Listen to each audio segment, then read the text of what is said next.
au lieu de présenter ses plates excuses pour avoir heurté la sensibilité de centaines de milliers de ses concitoyens,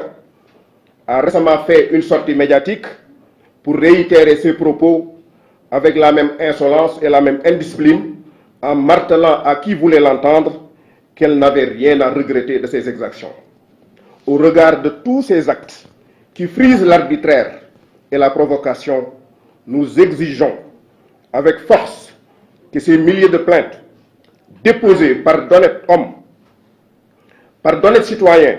soient traitées avec toute la rigueur, la diligence et le sérieux requis. Au nom de quoi les honorables députés Massata Samb et Mamadou Niang ont été arrêtés, jugés et envoyés en prison pendant que Amy Ndiaye, l'insulteuse de l'hémicycle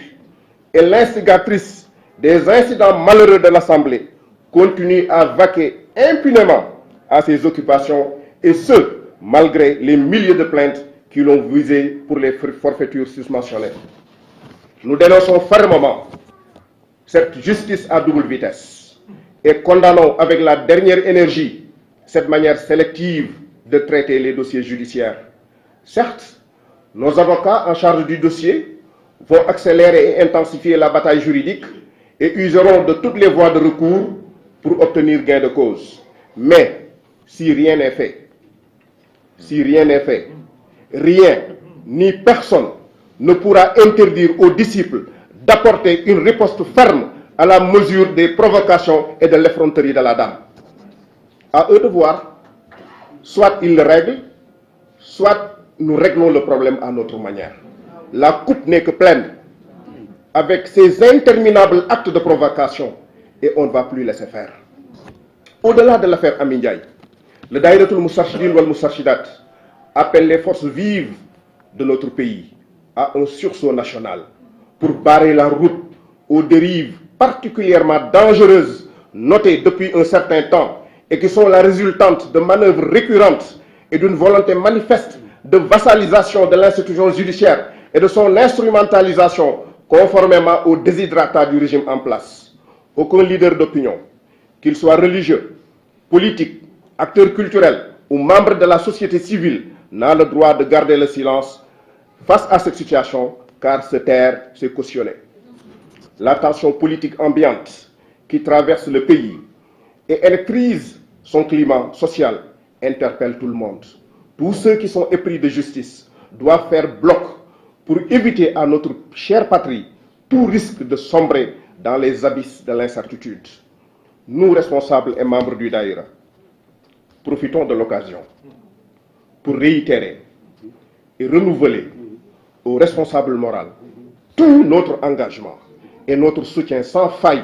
pour le combat infatigable qu'il a toujours mené au service de la nation. Toujours du côté du peuple, jamais avec les bourreaux, toujours avec les opprimés, jamais du côté de l'oppresseur. Serigne Moustapha a toujours rempli sa mission et assumé ses responsabilités devant l'histoire. Aujourd'hui, plus que jamais, il reste debout et ses paroles d'hier retentissent encore dans la conscience des gens avertis. Nous devons éviter, je le cite, nous devons éviter de faire de la politique une cosmétique qui maquille seulement les indésirables de la nation, car le jeu d'apparence est quasiment nul. À un moment, la comédie atteindra ses limites pour se heurter à la réalité. À bon entendeur, salut.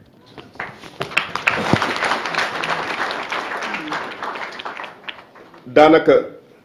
mënoon naa yem ci lii te ñu ñaan ndax li amoon solo yépp ci kaddu ñi njëkk a jiitu wax nañ ko. dafa am lu xew mooy dañoo laal ku kenn warul laal laale ko fu ko kenn warul laale mu yar ñoo xam ne kenn yaru leen defar ñoo xam ne kenn defaru leen ci àdduna bii ñu toll. kon bu loolu amee te ñi mu defar boobaak léegi di taaxeerlu yar biñ leen yar moo tax Serigne Moussa daf ñoo jàngal yoon. bi mbir mi amee dañoo déposer ay plaintes 80 000 plaintes ba Sénégal di Sénégal ba léegi mi ngi soog a am ay nit jóg déposer 80 000 plaintes ci benn temps bu gàtt di ay góor di ay jigéen di ay mag di ay ndaw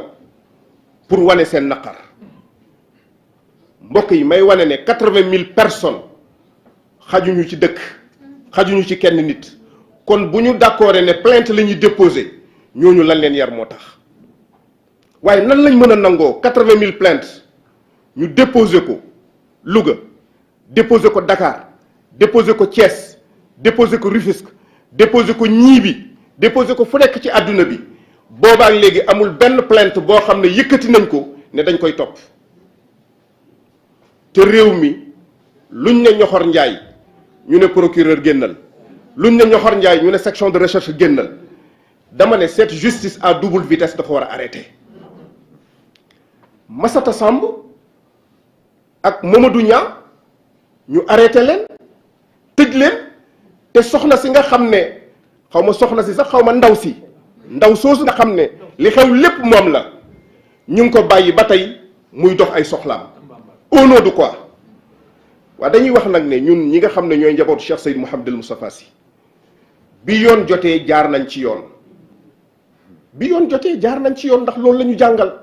waaye bu ñu utiliser fi yoon wax ba yoon wax jeex te ñoom defuñu dara ñun daañ ko faj mooy li soxna Roqaya wax léegi buñ ko fajul ñun ñu faj ko à notre manière te fañ gañ koy faj à notre manière mën na bañ a neex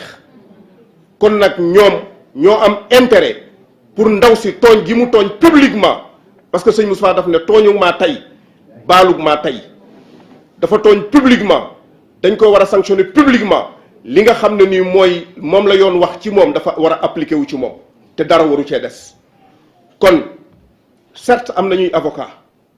yoo xam ne ni ñi ngi topp dossier bi waaye avocat dafa am fu mu yem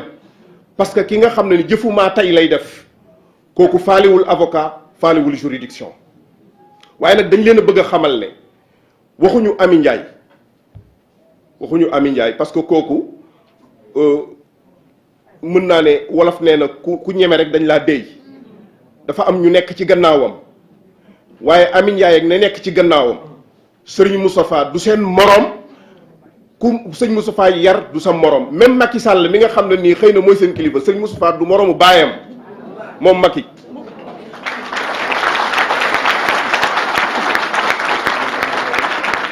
sëñ Moustapha du moroomu baayam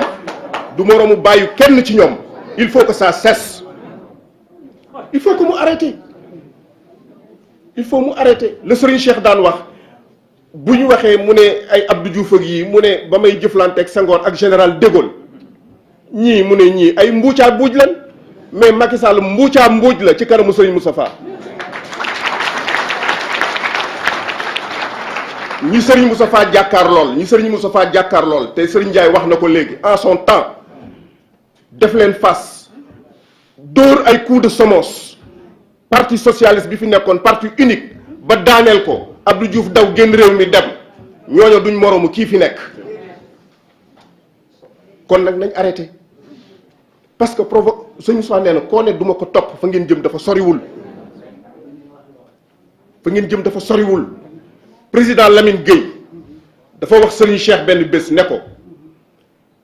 damaa wax Senghor ne ko Tidiane lii mu liggéey ci sa wàll réew mu ko def bëtam waratu faa xonq waaye ma ne Serigne Moustapha Sy li mu liggéey ci Sénégal réew mu ko nit liggéey da ngaa mériter les honneurs de la nation et de la patrie waaye mérité woo ñu lay manquer de respect surtout ñu koy defee à l'hémicycle kon aujourd'hui plus que jamais bu ngeen gisee ñi fi teew te ñi fi teew ay ndaw lañu ay góor lañ ay jigéen lañu bëggu ci dara ci seen dund jaay nañ ko ba pare kon nag pare nañu ñoom nag ñoo ci des la balle est dans leur camp nañu joxe suite suñu ay dossier judiciaire ñu traduire Ami Ndiaye devant les juridictions teg ko daani yi ñu ko war a teg sinon taalibe yi njaboot gi daan jóg fajal seen bopp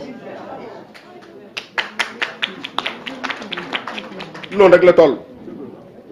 parce que it am na langage boo xam ne nii jarul ñu koy raaj tey ñëwuñu pour xutba wala conférence wala tari ay aaya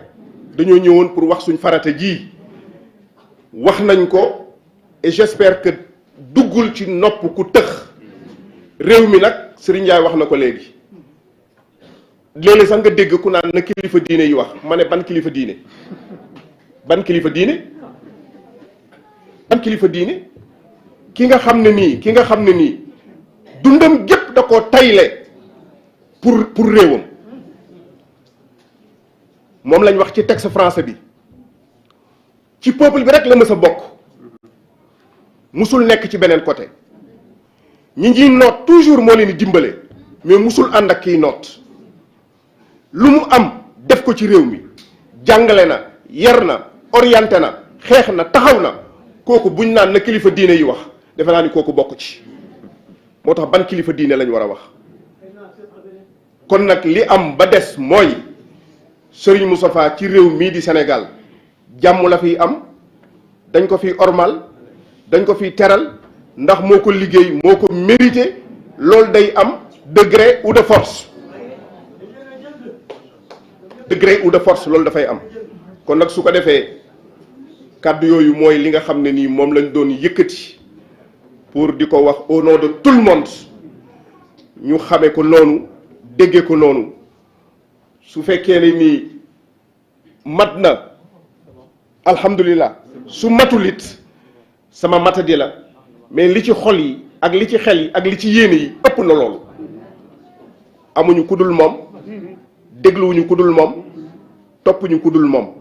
parce que réew mii ñu nekk di Sénégal réew mii ñu nekk di Sénégal li fi gën a jafe actuellement mooy kilifa gu crédible crédibilité amatu fi kilifa boo waxee booy wax muy dañ doo jël sa responsabilité devant l'histoire lu ñëw jënd la sa waxu démb bokk ak sa waxu tey sa crédibilité anamu moom rek lañ fi gis waxuñu permanence waxuñu constance mais permanence il est permanent démbam ba tey dara changé wu ci ku mel noonu nag kenn du ko am ci réew ñuy bàyyi ay golo ak i kañe ñuy jóg naan dañ koy këll-këlle kenn du ko fi nangu kon nag maam kàddu yooyu lañ ne woon la ñuy wax di jéggalu ñëpp nag di remercier encore une fois la presse